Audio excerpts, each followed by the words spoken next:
ang nangyayari, nagkakaroon ng mga insertion na kung ano-anong projects na wala namang pag-aaral, 'di ba?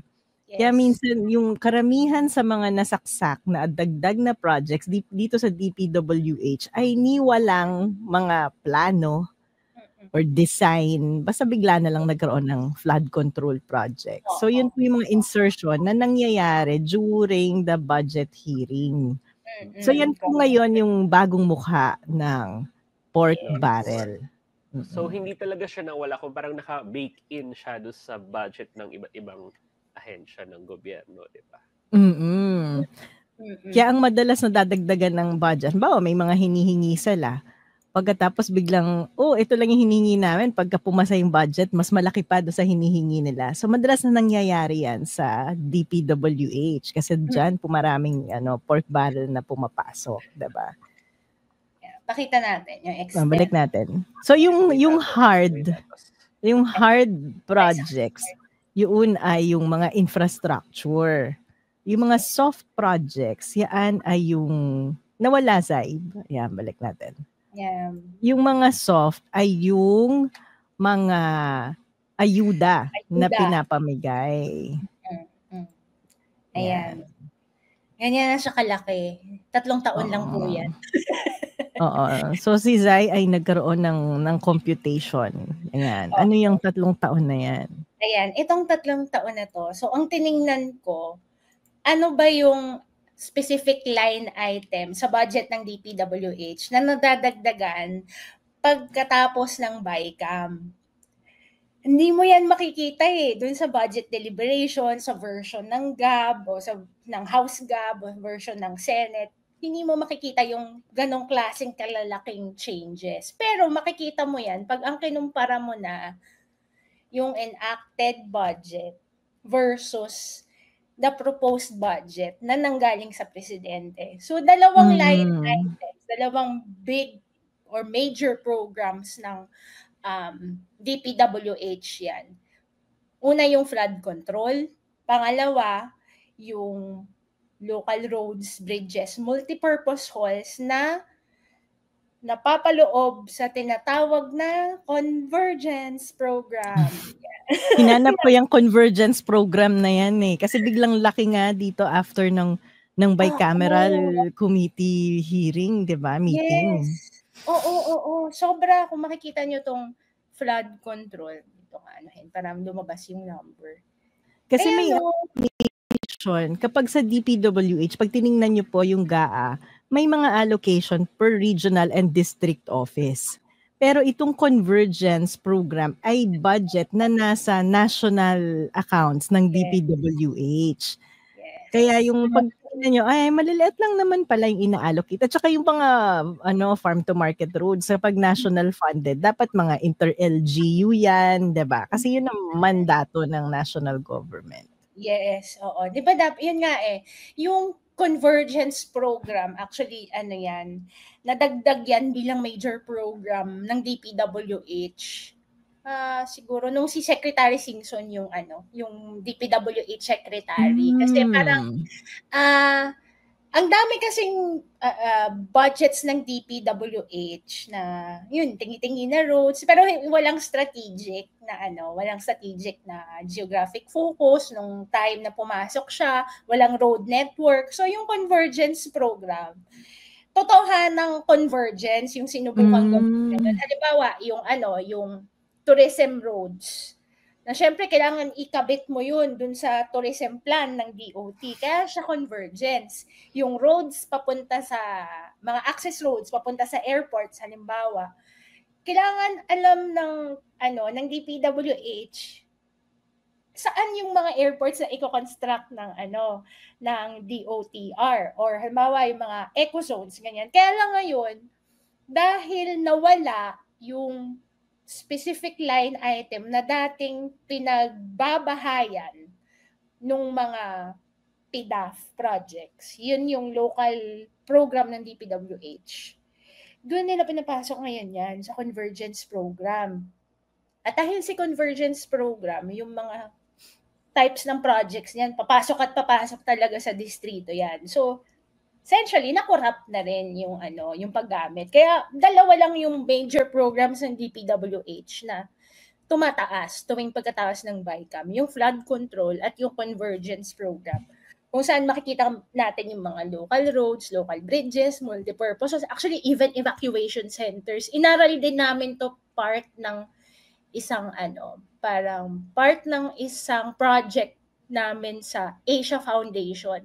Tinitingnan namin yung location ng evacuation centers. Nandoon ba siya? Ang tanong kasi, nandoon ba siya sa disaster-prone areas? Nandoon ba sa pinaka-vulnerable? Siyempre, ang sagot, hindi.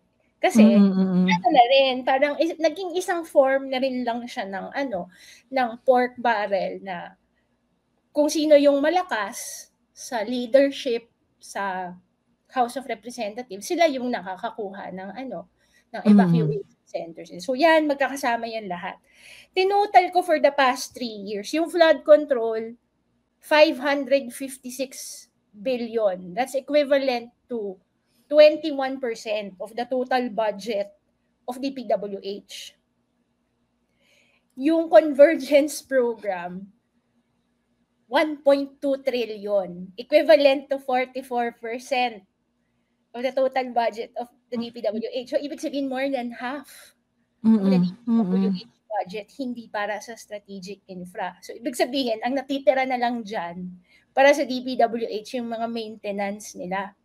Kasi kung, di ba yung pinag-uusapan rin natin months ago na dahil sa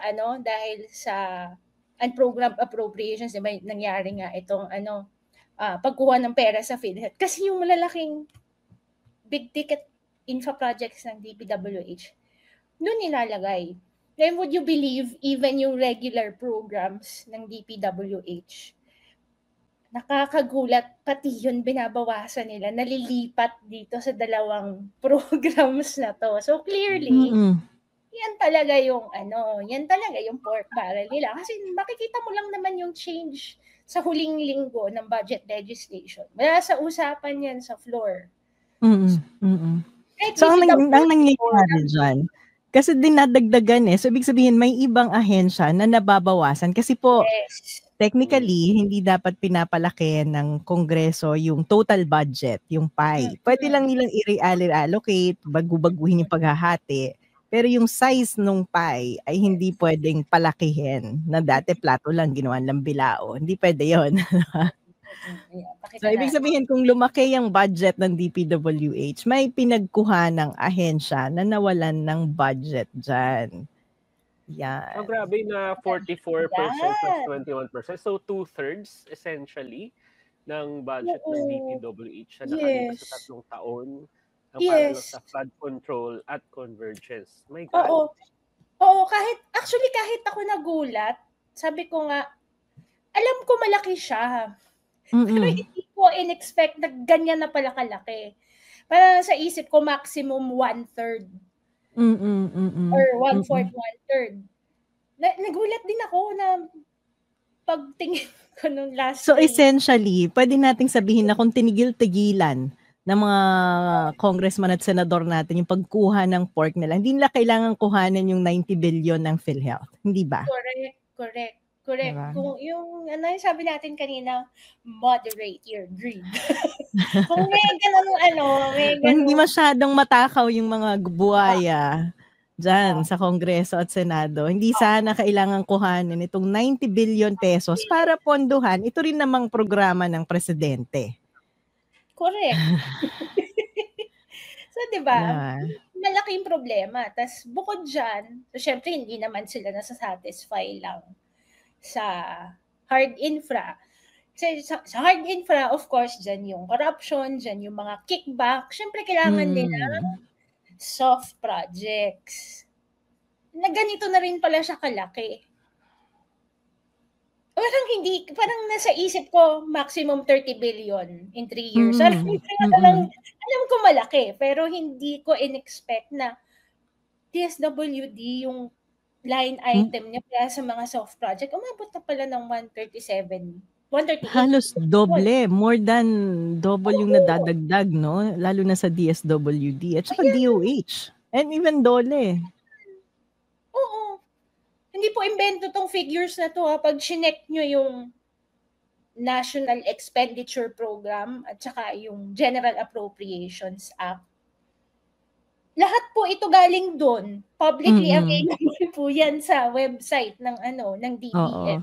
Yung nakikita po nating graph, yung blue, yan yung National Expenditure Program. Ibig sabihin po, bago kasi magsimula yung budget, may pinopropose ang executive branch. So yan yung sa pamumuno ng presidente. Yan yung nilatag na programa na naaayon sa priority batay sa ating economic development plan. Ngayon, pagdating sa Kongreso, nagkaka-deliberation, yun yung napapanood natin sa YouTube.